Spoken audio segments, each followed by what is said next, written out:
ओम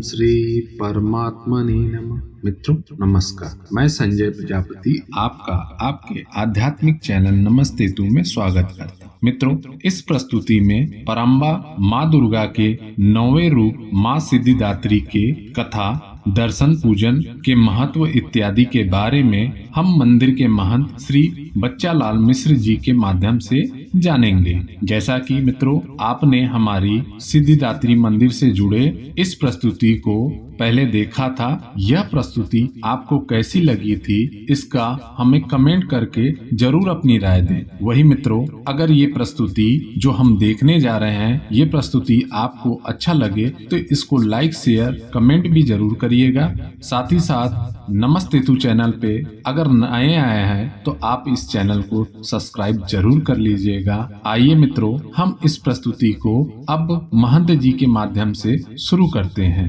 गुरुजी, सर्वप्रथम तो आपका नमस्ते तू चैनल में हम स्वागत करते हैं। गुरुजी, जो ये माँ का विग्रह है, माँ सिद्धिदात्री का जो विग्रह है, ये कब से स्थापित है गुरुजी? इसका कहीं उल्लेख नहीं है, अनादिकाल से ये स्थापित है। अच्छा गुरुजी, जैसे ये माँ का जो मूर्ति है, क्या ये स्वयंभू है? ये स्वयंभू है। अच्छा गुरुजी, आपका जैसे आप जैसे अभी फिलहाल आप सेवा कर रहे हैं, तो आपके दादा परदादा वगैरह कितने जनरेशन हुई? ये माँ का सेवा में मेरी तीसरी पीढ़ी है। अच्छा, तीसरी पीढ़ी है जी। तो और ये जो जैसे सिद्धिदात्री माता का ये जो मंदिर है जी, ये नवरात्र के किस दिन इसका पूजा का महत्व है? ये नवरात्र में अंतिम दिन दुर्गा सप्तशती में उल्लेख है कि नवम सिद्धिदात्री च नव दुर्गा प्रकृतिता। नवरात्र के अंतिम दिन, शारदीय और वासंतिक नवरात्र के अंतिम दिन माँ सिद्धिदात्री का दर्शन पूजन का महत्व है। इनका महत्व इसलिए भी है कि जो भक्त अन्य दिन नवरात्र में दर्शन नहीं कर लेते हैं, वह इनका दर्शन कर लेकर के 9 देवियों के दर्शन का पुण्य के वो प्राप्त हो जाता है। अच्छा, पुण्य फल 9 देवियों के मिल जाते हैं। यहाँ पे मिल जाते हैं दर्शन करने से। ये देवी सिद्धिदात्री सिद्धि को प्रदान करने वाली है। सिद्धि जो करते हैं वहाँ पर कोई मनोकामना पूर्ति है। यहाँ जो आता है कभी खाली नहीं जाता, इसका ये। अच्छा गुरुजी, जैसे कि ये आपके ऊपर पंडित शिव शंकर ये हमारे पूज्य श्री पिताजी हैं। अच्छा, आपके पूज्य श्री पिताजी जी। तो इनके पिताजी भी रहे होंगे सेवायत में? हाँ। उनका नाम गुरुजी क्या था? अच्छा चलिए, कोई बात नहीं है। अच्छा गुरुजी, जैसे कि यहाँ पे माँ का नवरात्र में तो भीड़ वगैरह होती ही है, ये होती है। क्या आप लोग की तरफ से माँ का कोई श्रृंगार, विशेष पूजा? ये हमारे यहाँ माँ का श्रृंगार सावन सुदी प्रदोष को हरियाली श्रृंगार होता है। श्रावण सुदी प्रदोष को? अच्छा, प्रतिवर्ष। अच्छा, प्रतिवर्ष हरियाली श्रृंगार होता है। हाँ। और इनका हवन पूजन जो है चैत्र सुदी चतुर्दशी को होता है। अच्छा, चैत्र सुदी चतुर्दशी को इनका हवन पूजन होता है जी। अच्छा, और कुछ जैसे कि इनका विशेष कभी श्रृंगार वगैरह किसी भक्त के माध्यम? किसी का भक्त श्रृंगार उंगार के लिए आते हैं तो वो हमसे कहते हैं कि इनको श्रृंगार करना है, तो हमसे कहते हैं कि जो भी आपको सेवा देना हो ले आइए, हम श्रृंगार कर देंगे, आपको दर्शन मिलेगा। जी जी। आप पुण्य के भागी हो जाएंगे। जी जी जी। अच्छा गुरुजी, जैसे कि ये विग्रह तो बहुत बड़ा है जी। इस विग्रह में अन्य देवता, देवी देवता भी वास कर रहे हैं, तो उनके बारे में भी ऐसा है कि जैसे ये माता सिद्धिदात्री जी बैठी है, इनके बगल में बहुचराम्बा जी हैं। अच्छा, बहुचराम्बा जी इनकी। बहुचरण अम्बा? बहुचरा अम्बा ये हैं। इनकी महिमा क्या है गुरुजी? इनकी महिमा की ये इनके पहले की रही होंगी। अच्छा, यानी ये भी स्वयंभू मूर्ति? स्वयंभू हैं। अरे वाह। अब आप देख लीजिए कि जितनी भी देवी की मंदिरियाँ हैं सिद्धिपीठ में, उसमें बगल में एक देवी और मिलेंगी आपको। जी, कौन? ये आपके जैसे आपके काली जी के बगल में भी एक है, हाँ सब देवी बगल में। जी जी, वो नील सरस्वती, हाँ तो इसे कालरात्रि माँ के पास नील सरस्वती जी विराजमान है। एक देवी और आती है। जी जी जी, तो इसी तरीके बहुचरी अम्बा यहाँ पे है। और देवी जहाँ रहेंगी वहाँ गणपति जी रहेंगे। हाँ तो और शंकर भगवान भी जरूर रहेंगे, क्योंकि भवानी शंकरो बंदे श्रद्धा विश्वास, शिव और शक्ति दोनों रहते हैं साथ। जी।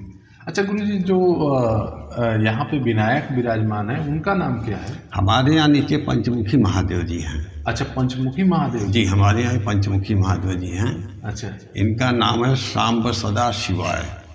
अच्छा, सांब सदा शिवाय। और जो ये गणपति महाराज है उनका कुछ नाम है? गणपति जी तो अच्छा अलौकिक है, उनको जी, क्या है। क्योंकि हम लोग 56 विनायक की भी खोज कर रहे हैं गुरु जी। हाँ। तो आपने यहाँ इस विग्रह में कोई विनायक विराजमान? नहीं, वो 56 में यहाँ पर 56 विनायक में नहीं, यहाँ देवी देवताओं के वास हो तो पहले गणपति ही आएंगे, तब ये लोग। जी जी जी। अच्छा गुरु जी, ये इस दीवार पे जो दक्षिण के दीवार है, यहाँ पे दक्षिणी इधर है। ये जो यहाँ पे विराजमान है, ये गणपति जी है ना, ये ऊपर जो यहाँ सामने वो तस्वीर है क्या?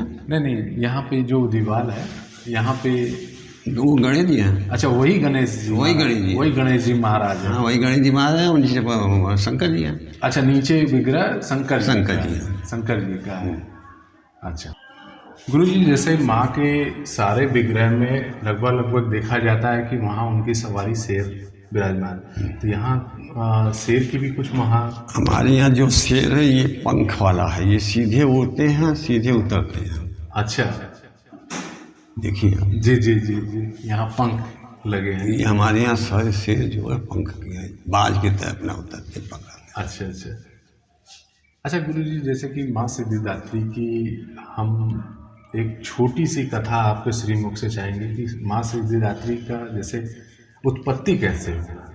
ये कहाँ से उल्लेख मिलेगा? हाँ, ये तो दुर्गा सप्तशती में ही जो है वही चला रहा है। अच्छा, जो दुर्गा सप्तशती में है वही वो चला आ रहा है। अच्छा गुरु जी, जैसे कि मान लीजिए कि कोई आपके मंदिर विग्रह से कोई ऐसा भक्त हो जो आपके सामने देखने में माँ ने उसकी मुरादें पूरी की हो, ऐसा? क्योंकि सारे मंदिरों में कहीं ना कहीं कुछ भक्त ऐसे होते हैं जो माँ के अनंत विश्वास होता है उनकी। अब आपको बता रहे हैं कि आज से करीब सन 67 या 68 था। जी जी। नवरात्र के समय में माँ का श्रृंगार कराने के लिए कोई सा व्यक्ति इनको साइन नहीं मिला रहा होगा। अच्छा, न बनारस में, न जिला में, न यूपी में, न देश में, न प्रदेश में। एक बनारस की लड़की अमेरिका में शादी भई थी, उसका हस्बैंड वहाँ पर था, उसने यहाँ पर कहा कि हमारा 9 दिन हमारा श्रृंगार होगा। क्योंकि उसके हस्बैंड का वहाँ पर समुद्र से तेल की खुदाई का रिलीज कुछ मशीन का उसके वो तरक्की किया था इनके आशीर्वाद से। अच्छा, माँ के आशीर्वाद से। बताइए, समुद्र से और आयल को खोजना, ये बहुत बड़ी बात है माने। तो रोज श्रृंगार होता रहा, उसका भाई रात को आता रहा, दर्शन करके जाता, फोन से बताता था, उसमें मोबाइल तो था नहीं। जी जी जी। प्रसाद में केवल सूखा गया, क्योंकि कस्टम का बड़ा चक्कर कर रहा होगा। जी जी जी। लेकिन उसको सब सूचना मिलती रही, ये कैसे कैसे क्या करना है, कैसे कैसे वो सब दी गई। श्रृंगार का श्रृंगार वो भिजवाती थी। जी जी। गुरु जी, जैसे कि देखा जाए तो 4 नवरात्र पड़ते हैं, तो 2 नवरात्र तो प्रत्यक्ष रूप में चाहिए, तो वो शारदीय नवरात्र होते हैं। 2 नवरात्र जो गुप्त नवरात्र होते हैं, तो क्या उसमें भी माँ की सेवा ऐसे ही की जाती है? जो गुप्त नवरात्र होते हैं उनकी भी सेवा इसी तरह ही होती है जी। लेकिन वो गुप्त होता है कि माने कि कोई देख न पाए, तो उसके लिए ये नियम है कि वो पहाड़ों में जाए, गुफा में जाए, बैठ करके वहाँ करें, तब न गुप्त नवरात्र का फल मिलेगा। जी जी जी। अब वो काम से पारिवारिक में बैठ करके गुप्त नवरात्र करेंगे, वो संभव नहीं है। ये हमारी भावना है। जी जी। गुप्त है तो गुप्त ही रहना चाहिए ना। सही बात है। ऋषि मुनियों ने अगर इसको गुप्त नवरात्र का रूप दिया है। रूप दिया है तो उसी को करना चाहिए।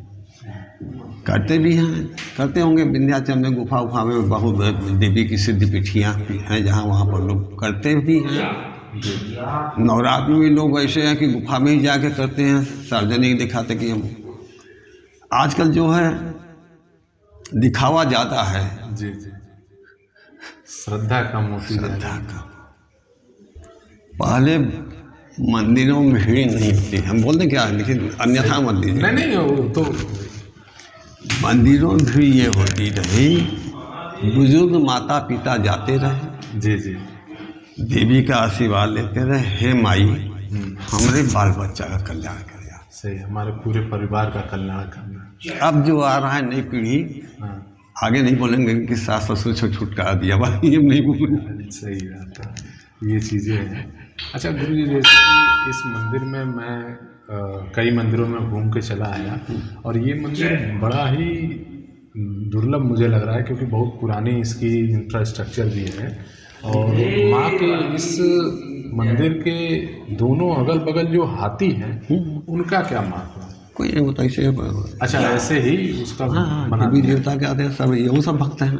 हाँ, ये भी भक्त के रूप ये तो में, भक्त ही हैं। भक्त के रूप में है। अच्छा, जैसे गुरुजी माँ का जैसे सप्ताह में किस दिन विशेष पूजन का महत्व है आपके? इनका ऐसा है कि सप्ताह माने कि वो हमारे यहाँ ये नहीं कि हमारे हर एक दिन का अच्छा, एक बराबर है। एक बराबर। इनका वस्त्र कहा है कि सोमवार को व्हाइट, अच्छा, सोमवार को श्वेत, मंगलवार को मूंगा कलर, मूंगा, हाँ जो अंगूठी, ऑरेंजी कलर मूंगा। बुधवार को ग्रीन, अच्छा, बुधवार को हरा, और बिखवार को पीला, अच्छा, माँ को पीला चाहता है। शुक्रवार को सफ़ेद, अच्छा, हाँ शनिवार को डार्क, माने काला नहीं होगा, डार्क होगा, गाढ़ा होगा, कोई गाढ़ा कलर, और रविवार को रेड। अच्छा, ये इनका वस्त्र जैसे का आज रविवार है तो आज माँ का जो श्रृंगार हुआ है वो रविवार का लाल, मतलब वस्त्र उनका ही, इनका ही है। ये है। अच्छा गुरु जी, जैसे कि दैनिक यहाँ की पूजन की प्रक्रिया क्या है मंदिर की तरफ से? जैसे आरती का जो भी होता है, सुबह कितने बजे खुल जाती है? ये सुबह 7 साढ़े 7 बजे खुलते हैं। अच्छा, 7 बजे खुल जाती है, हाँ, और 12 बजे बंद हो जाएंगे।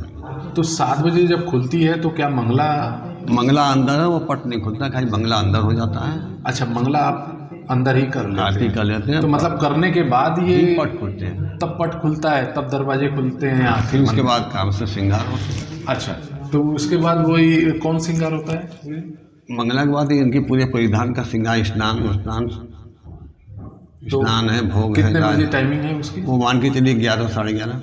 अच्छा, वही 11 साढ़े 11 बजे के बाद फिर उसके बाद मंदिर का पट बंद? 12 बजे बंद हो जाएगा। फिर उसके बाद 4 से 8। 4 से 8, तो 4 से 8 में जो भक्त लोग आते हैं दर्शन करते हैं। अच्छा, उसमें भोग नैवेद्य नहीं लगता है क्या गुरु जी दोपहर में? नहीं, अच्छा, उसी टाइम जब वस्त्र बदलाते हैं? बाद श्रृंगार हो जाएगा तो उसी के बाद नैवेद्य भोग के आरती हो। अच्छा, नैवेद्य भोग में क्या लगता है गुरु जी? नहीं, वो सब हमारे यहाँ फलाही। अच्छा, जो फलारी आपके यहाँ लगता है माँ को, जैसे पका हुआ भोजन वगैरह नहीं? पका वाला घर में ही अपरस में बनेगा। हाँ, अपरस जो बनता है। हाँ, बाहर से नहीं आएगा। हाँ, क्योंकि कई मंदिरों में मैं आया तो जो माँ के लिए अलग से करते हैं वही भोजन ही उनको वो चढ़ा। हमारे यहाँ अपरस में ही बनता है। जी जी जी जी। ऐसे दूध का ही ज़्यादा मिष्ठान रबड़ी मलाई है जो है। अच्छा, माँ को जैसे कि ज़्यादातर दूध ही पसंद है, दूध की सामग्री माँ को पसंद है। अच्छा गुरु जी, जैसे 4 बजे के बाद जब खुलता है तो उसके बाद शयन आरती कब होती है? शयन आरती वही 8 के बाद। अच्छा, 8 के बाद वही करके फिर आप पूरा मंदिर 9 बजे तो पूरा टोटल पट बंद कर देते हैं। ये दैनिक रोज की प्रक्रिया है आपके द्वारा? और नवरात्र में के दिन जी, सुबह जल्दी खुल जाते हैं 5 बजे करीब। अच्छा, 5 बजे करीब खुल जाते हैं, तो उस टाइम मंगला जल्दी ही हो जाती है? जल्दी हो जाती है। और जिस दिन इनका दर्शन होता है नवमी के दिन, जी जी, उस दिन और पहले खुल जाते हैं, और पहले, क्योंकि भीड़ काफ़ी आ जाती है पब्लिक की। जी जी, क्योंकि ये थोड़ा सा कंजेस्टेड एरिया भी है। वो काम से सुबह खुल जाते हैं। तो उस दिन नवमी वाले दिन 1 से 3 कपाट बंद रहते हैं। श्रृंगार के लिए। अच्छा, दोपहर में 1 बजे से लेकर 3 बजे तक। उनके लिए श्रृंगार भोग राग के लिए कपाट बंद रहता है। अच्छा, फिर 3 बजे वो खोलेंगे तो रात 12-1 बजे तक भक्त लोग आते हैं। फिर वही रात को 1 बजे शयन आरती होगी। फिर गुरुजी जैसा ये हमारा चैनल अध्यात्म को काशी में विस्तार कर रहा है, क्योंकि काशी धाम तो बहुत अनन्य देवी देवताओं का वास है यहाँ पे, और पहली सीरीज हम लोग 9 देवियों का लेके चल रहे हैं। मान लीजिए कोई भक्त हमारा जो इस प्रस्तुति को देख के यहाँ पे माँ का दर्शन पूजन या कुछ श्रृंगार वगैरह करवाना चाहे तो वो आपसे कैसे संपर्क करे? वो 1 रोज पहले आके या 2 रोज पहले आके बता दें। मान लीजिए वो बाहर है, बाहर भी है। हाँ, तो फ़ोन नंबर वगैरह आप दे सकते हैं उनको, ताकि वो आपसे नहीं, फ़ोन नंबर क्या, वो तो अपना और सब समझ जाएंगे। फ़ोन नंबर क्या करेंगे लेंगे? नहीं, जैसे कि मान लीजिए फ़ोन से ही वो आपसे संपर्क कर लें तो और आपके अकाउंट में पैसा भेज के कि माँ का कुछ हमारी तरफ से श्रृंगार। नहीं, उनको सामने आना पड़ेगा। अच्छा, मतलब आपको जो भी करना है आप उसके लिए वो सामने उपस्थित होंगे आना ही पड़ेगा। हाँ, तब जाके वो किया जा सकता है। ये उनको सक्षम सामने आना पड़ेगा। आपको मतलब अगर कुछ भी आप दान पुण्य कुछ भी जो कर रहे हैं, उनको तो सामने आपको आना जरूरी है। मतलब काशी में आपको आके ही इस जगह पे करना जरूरी होगा। गुरुजी जैसा कि यहाँ पे और भी नीचे जो महादेव जी हैं उनके विग्रह में महादेव जी जो हैं वो 5 मूर्तियाँ हैं ना। अच्छा, 5 मूर्तियाँ हैं। मेन बीच में पंचमुखी महादेव, पंचमुखी महादेव, और चारों तरफ 5 मूर्तियाँ हुई। अच्छा, ये भी जो हैं वो भी स्वयंभू है। स्वयंभू है। अच्छा, ऐसा है, पहले जो मंदिर थे पहाड़ों पर ही रहते रहे होंगे, बाद में ना आबादी बढ़ी तो मकान में बढ़े। अब जैसे सुनने में तो आता है कि ये आनंद वन और विजय पर्वत इसको कहा जाता है। तब उसी तरह था ना। हाँ, उसी समय था, उसी समय का ये था। पहले लोग मंदिरों में जाते रहे, पैदल जाते रहे। अब तो आज का आधुनिक हो गया, साधन हो गया है। पहले जंगल था। जी, उसके अनुसार ये गुरुजी आपने अपना बहुत कीमती समय हमारे चैनल को दिया आपका है। हमारा नहीं दिया, माता जी ने आपको साथ बैठाया। जी, और इसके लिए आपका बहुत बहुत ये आया कि आपका तरक्की करते रहें और बढ़ते रहें, हमारी यही कामना है माँ से। गुरुजी, क्योंकि काशी का ये पहला चैनल है जो काशी के मंदिरों, मठों, साधु, सन्यासी, काशी की जो आध्यात्म की पहचान है जो विलुप्त होती जा रही है, हो जा रही है, उसको वे प्रसार करने का जिम्मा हमारे चैनल ने उठाया। और गुरुजी आपने समय दिया उसके लिए बहुत बहुत धन्यवाद।